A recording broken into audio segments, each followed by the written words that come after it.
پھر اللہ تبارک و تعالیٰ فرماتا ہے بے شک ایک فیصلے کا دن آنے والا ہے، یعنی وہی میدان محشر، ایک فیصلے کا دن آنے والا ہے۔ یہاں آ کر کے بندہ اب سدھرتا ہے۔ اگر اس کے دل میں ہو نا کہ فیصلے کا دن آنے والا ہے اور مجھے اللہ کی عدالت میں کھڑے ہونا ہے، تو اللہ فرماتا ہے فیصلے کا دن آنے والا ہے۔ اور پھر اللہ فرماتا ہے وہ فیصلے کا دن کب آئے گا؟ تم جب چاہو گے تب نہیں آئے گا، بلکہ اس کی ایک متعینہ مدت ہے، اس مدت پر وہ آئے گا۔ کیونکہ مکے کے کفار اتنے ناہنجار تھے، وہ کہتے تھے محمد روحی فدا صلی اللہ علیہ وآلہ وسلم، آپ جس قیامت کا ذکر بار بار کرتے کہ قیامت آئے گی قیامت آئے گی، تو پھر اس کو لے آئیے نا، آپ جلدی سے لے آئیے۔ اللہ فرماتا ہے تم جلدی مت مچاؤ، تمہارے کہنے پہ نہیں آئے گی، اس کا ایک متعینہ وقت ہے، وہ جب آنا ہوگا وہ تبھی آئے گی، اپنے وقت پر آئے گی، وہ تمہارے کہنے سے نہیں آئے گی۔ ان کے دماغ میں ہی نہیں آتے اتنا بڑا آسمان، اس میں ستارے، اس میں سورج، اس میں چاند، یہ سب کیسے تباہ ہو جائیں گے، یہ سب کیسے برباد ہو جائیں گے۔ اللہ فرماتا ہے وہ متعینہ مدت پر آئے گا۔ اور پھر اللہ نے یہاں پر ذکر فرمایا جس روز سور پھونکا جائے گا، سور پھونکا جائے گا اور تم چلے آؤ گے فوج در فوج اپنی اپنی قبروں سے نکل کے۔ اللہ تعالیٰ کو کچھ کرنا نہیں پڑے گا، اس کی تو شان ہے کن فیکن۔ سور کیا ہے؟ سور کے متعلق ہمارے بزرگوں نے حدیث پاک کی روشنی میں یہ بیان کیا ہے کہ یہ ایک سینگ کی طرح چیز ہے، یہ صرف سمجھنے سمجھانے کے لیے، ورنہ اس دنیا کی چیز اور اس دنیا کی چیز میں بہت فرق ہے، صرف ہم ایک سمجھانے کے لیے مثال دیتے ہیں بس۔ تو سور جو ہے وہ سینگ کی طرح ہے، جیسے گائے کا سینگ ہوتا ہے، وہ جس کا حصہ ایک نوکیلا ہوتا ہے اور پھر بعد میں ایسے ایسے وہ پھیل جاتا ہے، تو صرف سمجھانے کے لیے ایسا سینگ ہے کی طرح ایک سور ہے، وہ سینگ نہیں ہے لیکن سور ہے، اور وہ کتنا بڑا ہے یہ اللہ جانے، اللہ کے بتائے سے اس کے رسول اور اس کے مقبول بندے جانے، تو وہ بہت بڑا ہے۔ اور اللہ کے ایک بہت بڑے مقرب فرشتے جن کا نام حضرت اسرافیل علیہ السلام ہے، وہ اس سور کو لے کے بیٹھے ہوئے،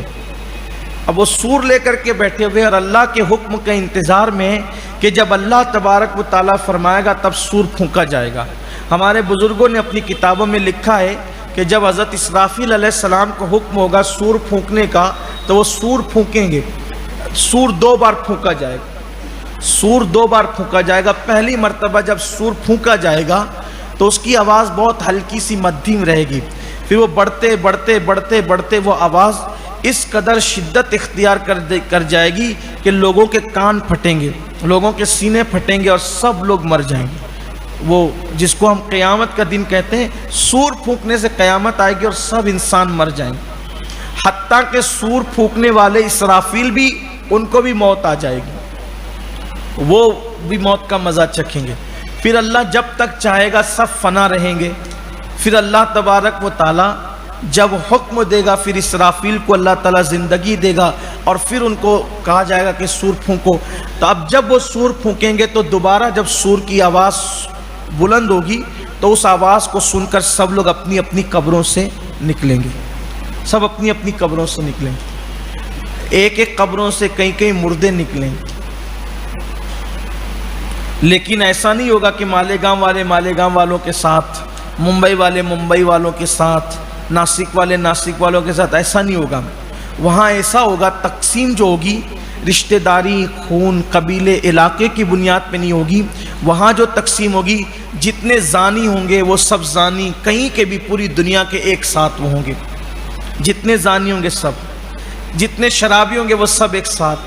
جتنے جواری ہوں گے وہ سب ایک ساتھ، جتنے پاپی ہوں گے وہ سب ایک ساتھ، جتنے کفار ہوں گے وہ سب ایک ساتھ، اسی طرح جتنے اہل ایمان نیک لوگ ہوں گے اہل اللہ وہ سب ایک ساتھ۔ اب یہاں پر میں اپنی قوم کے جوانوں سے پوچھتا ہوں کہ جب زانی سب ایک ساتھ ہوں گے تو یہ جو ہماری قوم کے نوجوان لڑکے اور لڑکیاں زنا کر رہے ہیں، تو کیا ان کو پتہ نہیں کہ فرعون زانی تھا؟ کیا ان کو پتہ نہیں ہے کہ شداد زانی تھا؟ کیا ان کو پتہ نہیں ہے کہ بخت نصر زانی تھا؟ کیا ان کو پتہ نہیں ہے کہ یزید زانی تھا؟ آج اپنی نفس کی تسکین کے لیے جو جی میں آ رہے کر رہے ہو، لیکن جب اس اعتبار سے تقسیم ہوگی اور سب کو کھڑا کیا جائے گا تو آپ کو کس کے ساتھ کھڑا کیا جائے گا؟ زنا کرنے والوں سے پوچھو کس کے ساتھ کھڑا کیا جائے گا؟ کیا لوگوں کو نہیں پتا کہ یزید شراب پیتا تھا؟ شراب پینے والوں کو شرم نہیں آتی؟ جب اس تقسیم کے ساتھ کھڑے ہوں گے تو کس کے ساتھ کھڑے ہوں گے؟ اس لیے اللہ کے بندو، نمازوں سے اپنا رشتہ جوڑو، مسجدوں سے رشتہ جوڑو، قرآن سے رشتہ جوڑو، احادیث مصطفیٰ پر عمل کرو، دین پر عمل کرو، تاکہ اللہ کے برگزیدہ اور نیک بندے جہاں کھڑے ہوں تو وہیں کسی کونے میں ہمیں بھی کھڑے ہونے کے لیے جگہ مل جائے، اور اہل اللہ کے ساتھ ہمارا حشر نشر ہو۔ یہاں تو محبت بھی اللہ والوں سے نہیں کرتے نا، محبت بھی ہے تو ہیرو سے، موبائل کی اسکرین پر ہیرو کی تصویریں، ہیروئن کی تصویریں۔ اللہ والوں کے آستانے پہ جا کے 10 منٹ بیٹھنے کا ٹائم نہیں ہے، 3 گھنٹے فلموں میں جا کر بیٹھتے ہیں۔ سوچو ذرا، یہ جو قرآن کا پیغام ہے وہ صرف اس دور کے مکے کے کافروں کے لیے نہیں ہے، یہ پوری کائنات کے انسانوں کے لیے ہے۔ سدھرو، سورو، تبدیل ہو جاؤ، انقلاب پیدا کرو زندگیوں کے اندر، اللہ کی بارگاہ میں توبہ کرو، بدلو، اللہ کی طرف رجوع کرو، اللہ کی طرف پلٹو۔ تو فرمایا جا رہا ہے کہ جب سور پھونکا جائے گا تو تم فوج در فوج اپنی قبروں سے نکل کر اللہ کی طرف، کوئی چھپ نہیں سکے گا، کوئی چھپ نہیں سکے گا، کوئی سوتا نہیں رہے گا چادر تان کے، سب کو اٹھ کے نکلنا پڑے گا۔ پھر اللہ تعالیٰ فرماتا ہے اور کھول دیا جائے گا آسمان کے دروازے، اور کھول دیا جائے گا، اور کھول دیا جائے گا آسمان، تو دروازے ہی دروازے بن کے رہ جائے گا، یعنی کہ آسمان کو بھی توڑ دیا جائے گا، آسمان کا نظام بھی درہم برہم ہو جائے گا۔ تو جب آسمان ٹوٹے گا تو ایسا لگے گا جیسے کھلے کھلے دروازے ہیں، اس طرح سے۔ اور اللہ تعالیٰ فرماتا ہے کہ اور پہاڑوں کی حالت یہ ہو جائے گی کہ پہاڑ جو ہے وہ سراب بن کر کے رہ جائیں گے۔ سراب جانتے ہیں؟ سراب اس کو یوں سمجھیں، جو لوگ جنہوں نے ناولیں پڑھی ہوگی ان کو پتہ ہوگا سراب کس کو کہتے ہیں۔ پہلے جب لوگ پیدل، گھوڑوں پہ، کھچروں پہ سفر کرتے تھے تو وہ سفر کرتے تھے، تو سفر کرتے ہوئے چونکہ اس دور میں یہ پانی کی بوتلیں تھوڑی ملتی تھی، تو لوگ پانی لے کے، کھانا لے کے سفر کرتے تھے، تو ان کے پاس پانی ختم ہو جاتا تھا، تو دھوپ میں جب وہ سفر کرتے تھے تو ریت دھوپ میں ان کو ایسی چمکتی نظر آتی تھی، ایسا لگتا تھا جیسے پانی کی موجیں اٹھ رہی ہے، اور وہ اس کی طرف جاتے تھے تو وہ پانی کی موجیں نہیں ہوتی تھی بلکہ وہ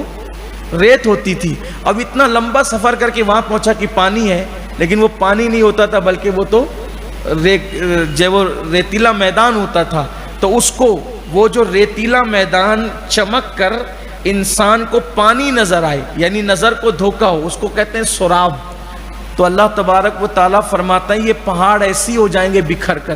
جیسے ریت کے ذرات اور سراب کیسے نظر آتے ہیں، یہ کیفیت اس کی ہو جائے گی۔ اور پھر اللہ فرماتا ہے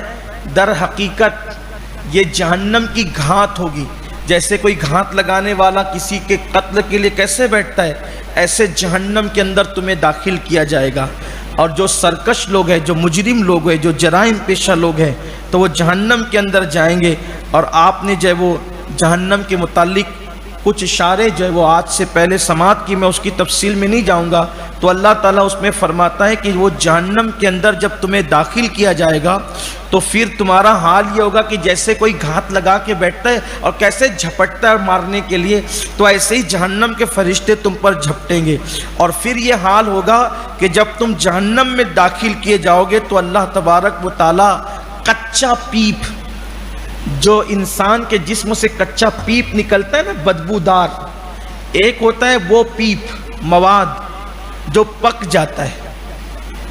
وہ ایک ہوتا ہے کچا پیپ اور مواد، تو جہنمیوں کو جہنم کا کھولتا کھولتا کچا پیپ پلایا جائے گا۔ سوچو جس کے تصور سے متلی آتی ہے،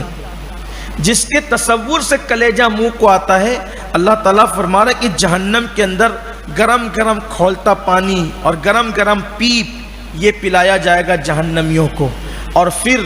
جہنم ہی سے تمہیں گزارا جائے گا۔ پل صراط کی طرف اشارہ ہے، جہنم ہی سے تمہیں گزارا جائے گا۔ مسلمانوں کو بھی چاہیے کہ ہم بہت خوش فہمی میں ہیں، ہم تو جنت میں جائیں گے، ہم جنتی ہے، جنت ہمارے باپ کی ہے، ہم جنت میں نہ جائیں گے تو کون جائے گا۔ میں لوگوں سے کہتا ہوں جنت میں جانے کی امید بھی رکھو،